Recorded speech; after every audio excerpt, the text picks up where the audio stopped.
Hey guys, വീട്ടിൽ നിന്ന് വണ്ടി എടുത്ത് നേരെ ഞങ്ങൾ ഉമ്മാടെ അനിയത്തിയുടെ കയ്യിലോട്ടെ.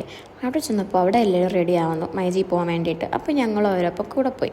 അങ്ങനെ ഞങ്ങൾ മൈജി വന്ന് ഫോണൊക്കെ നോക്കി, അങ്ങനെ ഫോൺ എടുത്തു, അതിൻ്റെ പ്രൊസീജിയേഴ്സും കാര്യങ്ങളൊക്കെ ചെക്ക് ചെയ്യുകയാണ്. അവരവിടെ നോക്കാനിടയ്ക്ക് ഞങ്ങൾ താഴെ വന്ന് ചുമ്മാ ആൻഡ്രോയിഡ്സൊക്കെ ഇങ്ങനെ നോക്കി. കുഴപ്പമില്ല, അത്യാവശ്യം നല്ല കളക്ഷൻസും കാര്യങ്ങളൊക്കെ ഉണ്ട് ആൻഡ്രോയിഡ്സിന്. അങ്ങനെ അത് നോക്കി അവരവിടെ നിന്നപ്പോൾ ഞാൻ പോയി 70 Pro ജസ്റ്റ് തിരിച്ചു മറിച്ച് നോക്കി. നേരെ ഞങ്ങൾ മുകളിൽ വന്ന് കുറേ നേരം അവിടെ ഇരുന്ന്, കുറച്ച് നേരം അവിടെ ഇരുന്ന് ചുമ്മാ വർത്താനമൊക്കെ പറഞ്ഞ് അങ്ങനെ 17 അൺബോക്സിങ്. 17 എനിക്കെല്ലാം പ്രതീക്ഷിക്കാതെ ഒരിടത്തൊരു ഫോണാണ് ഞങ്ങൾക്ക്. ബട്ട് എൻ്റെ അനിയത്തിയല്ല, എൻ്റെ നാത്തൂന് വേണ്ടിയിട്ടാണ് ഫോൺ എടുത്തത്. ഓളെ കരച്ചിലായി പെരിച്ചിലായി. അങ്ങനെ എൻ്റെ ഉമ്മയുടെ അനിയത്തിയുടെ മോക്കും എടുത്ത് ഫോൺ. സത്യം പറഞ്ഞാൽ അവർക്ക് എടുക്കാൻ വേണ്ടിയിട്ടാണ് ഞങ്ങൾ അവരൊപ്പം പോയത്. ബട്ട് ഞങ്ങളും എടുത്ത് പോയി. അങ്ങനെ അത് അൺബോക്സിങ് ചെയ്തു. ഞങ്ങൾ നേരെ മൈജിയിൽ നിന്ന് ഇറങ്ങി. മൈജി കുറച്ച് ലേറ്റായി പോയി. അങ്ങനെ മൈജിയിൽ നിന്ന് ഇറങ്ങി നേരെ ഒരു ചായ കുടിക്കാൻ പോയി. ചായയൊക്കെ കുടിച്ച് അവിടെ കുറച്ച് നേരമൊക്കെ നിന്ന് ഫോൺ കേസൊക്കെ വാങ്ങി അങ്ങനെ നേരെ ഞങ്ങൾ വണ്ടി കയറി വീട്ടിലോട്ട് പോവാണ്. Okay, bye guys.